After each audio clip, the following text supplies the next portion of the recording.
Fala galera, tudo bem com vocês? Sejam todos bem-vindos a mais uma aula do canal Zerando Dúvidas. Na aula de hoje nós vamos falar sobre os verbos. Isso galera, sobre os verbos. Só que antes, se você ainda não se inscreveu no nosso canal, vai aí, se inscreve, tá? Deixa seu like, seu joinha, ativa o sininho das notificações para ficar por dentro das próximas aulas. Se você ainda não nos segue no Instagram, vai lá, tá esperando o quê? Zerando underline dúvidas, tá? Prof. Cláudio 05 e no Facebook Cláudio Silva, ok? Vamos lá, verbos. Simbora zerar dúvidas, meu povo.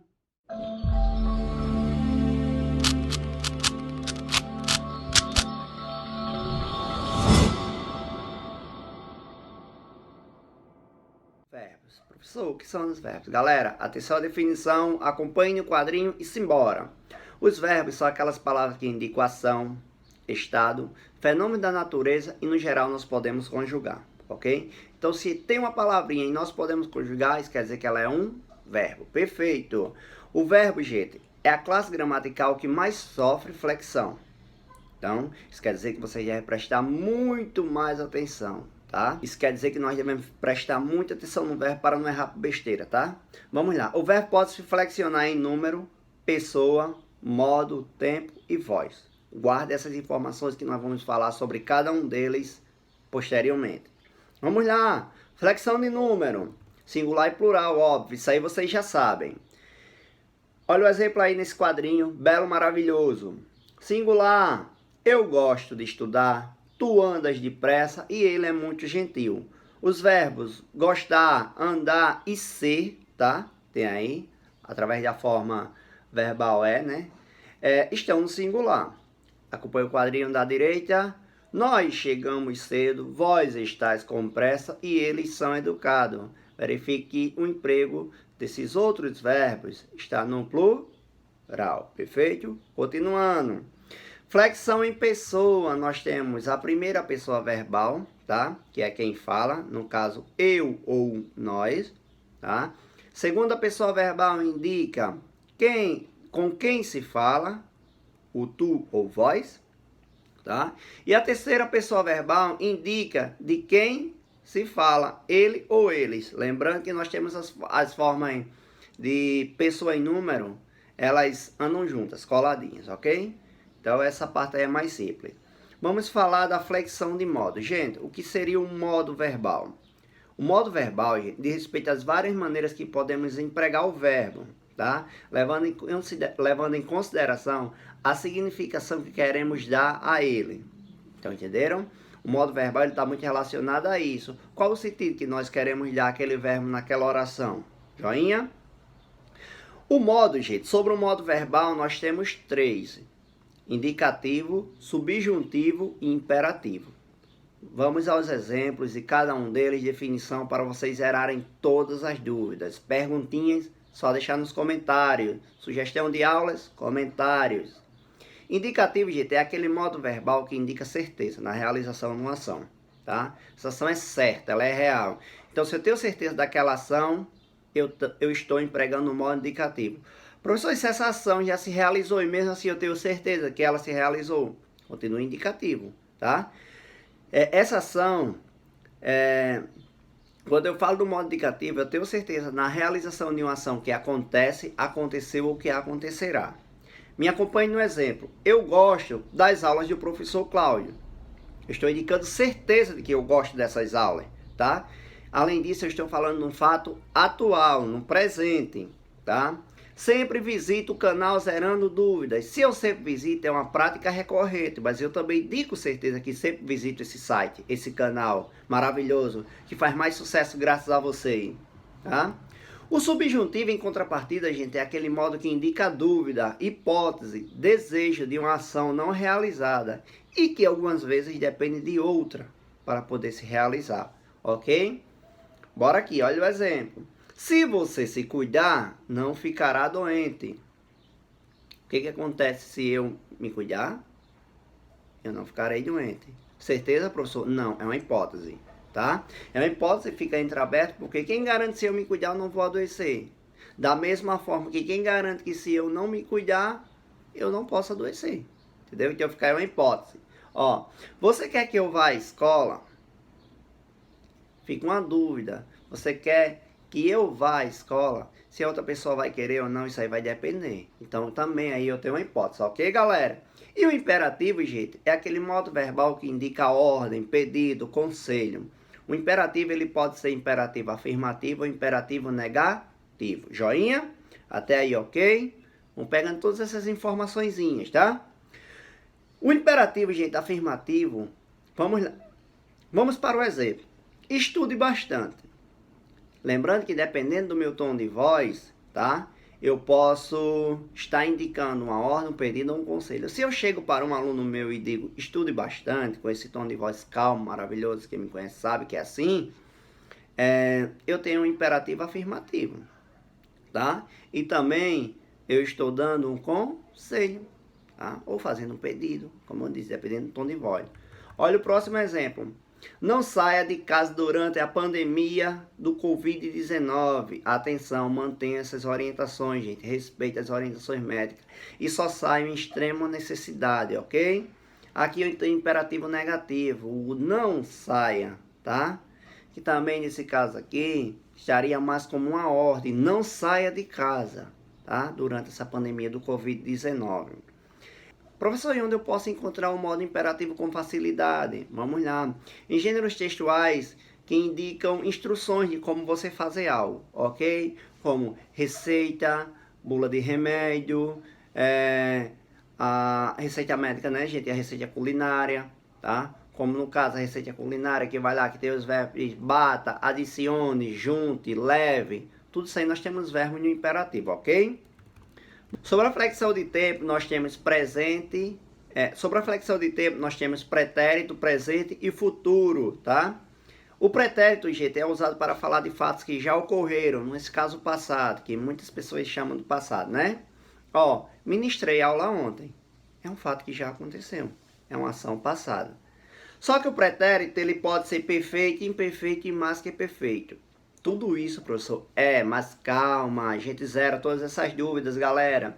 O pretérito ele é perfeito, gente, como vocês podem acompanhar aí abaixo, quando ele indica a ação concluída no passado. Ou seja, essa ação aconteceu e foi concretizada lá no passado. Então eu tenho o pretérito perfeito. Joinha? Ó, olha o exemplo. Cheguei de viagem na semana passada. Eu tenho uma ação que aconteceu lá no passado, semana passada, e que se realizou e foi concluída lá, que foi essa pessoa chegar de viagem. Jogamos futebol ontem, da mesma forma. Olha os verbinhos destacados aí, tá? Jogamos futebol ontem. Foi uma ação que aconteceu e se concretizou lá no passado. Sobre o pretérito imperfeito, ele indica uma ação não concluída, ou seja, uma ação que ficou entreaberta, uma ação momentânea, que se repetia, tá? Ó. Antes, não gostava de estudar. Era frequente esse não gosto pelo estudo. Ok? Quando criança, sonhava em ser vaqueiro. Era um sonho constante. Então, fica entreaberto aí de que essa ação não foi realizada, tá? Que ficou entreaberta, por isso que nós temos o pretérito imperfeito. Tudo jóia? Continuando. Professor, e o pretérito mais que perfeito? Gente, muita atenção no pretérito mais que perfeito, tá? Vamos lá. No pretérito mais que perfeito, gente, eu tenho uma ação. Nesse caso, ele indica uma ação anterior a outra já concluída, tá? Pode indicar também um acontecimento de forma incerta no passado, tá? Então, assim, de uma forma bem clara e objetiva, o pretérito mais que perfeito, ele é utilizado quando eu tenho duas ações passadas e uma se concretizou primeiro do que a outra, tá? Olha o exemplo. Quando cheguei na parada, o ônibus acabara de passar. Tá? Nós temos o verbo acabar aí destacado. Professor, e essa forma está correta? Sim. É uma forma que é mais rebuscada, mais formal de ser utilizada. É forma simples, porque hoje em dia, em vez de nós dizermos o ônibus acabara de passar, nós optamos pela forma composta, ou seja, com a locução. Em vez disso, nós dizemos o ônibus tinha acabado de passar, entenderam? Quando cheguei na parada, foi uma ação, tá? O ônibus acabaram de passar, ou seja, o ônibus passou primeiro, antes de eu chegar na parada, ok? Por isso que eu tenho o pretérito mais perfeito aí, duas ações passadas e uma se realizou primeiro do que a outra. Tudo jóia? Continuando. Eles fizeram os exercícios tantas vezes que já estavam um craque. Eu também tenho a forma simples aí, que é com o único verbo, tá? Eu posso empregar, como é que nós empregamos hoje em dia? O mais normal dos alunos empregarem. Ele tinha feito os exercícios tantas vezes que já estava um craque, na forma composta. Lembrando, forma composta, se eu falo em forma composta, eu estou falando de uma locução verbal, tá? Vamos lá, presente. Gente, o tempo presente, ele diz com ação pontual, uma ação momentânea, tá? Quando eu falo do presente, todo mundo sabe. Lembrando que nós temos 6 modos no indicativo, né? O presente, gente, como eu já falei, indica uma ação pontual, momentânea. Me acompanhe no exemplo aí, ó. Aprecio bons livros. Eu aprecio no momento agora, é algo momentâneo, tá? É algo presente. Viajo próxima semana a Portugal. Futuro. Gente, o futuro nós temos o futuro do presente e o futuro do pretérito, ok? O futuro do presente indica uma ação que irá se realizar posteriormente, após esse momento, essa exposição desse desejo, ou de algo, da informação. Ó, amanhã voltarei a assistir aos vídeos do canal. Joia, se você gostou dos vídeos, volte quantas vezes quiser. Chame seus amigos, familiares, pai, mãe, vó, periquito, papagaio, todo mundo para assistir aos vídeos do canal Zerando Dúvidas, tá? Eles viajarão na próxima segunda da mesma forma, tá? É uma ação que irá se realizar posteriormente. Futuro do pretérito. Gente, o futuro do pretérito, ele diz com ação futura em relação a outra já realizada, ok? No futuro do pretérito, nós temos uma ação que iria se realizar se outra tivesse permitido, tá? Se outra tivesse contribuído para isso, ó. Eu leria aquele livro 10 vezes se não trabalhasse tanto. Verifique que se essa pessoa não trabalhasse tanto, ela teria mais tempo para estudar, tá? Estudaria mais se houver tempo, entendeu? Estudaria mais se tivesse havido tempo, tá? Observa, no caso aí seria a forma composta, né?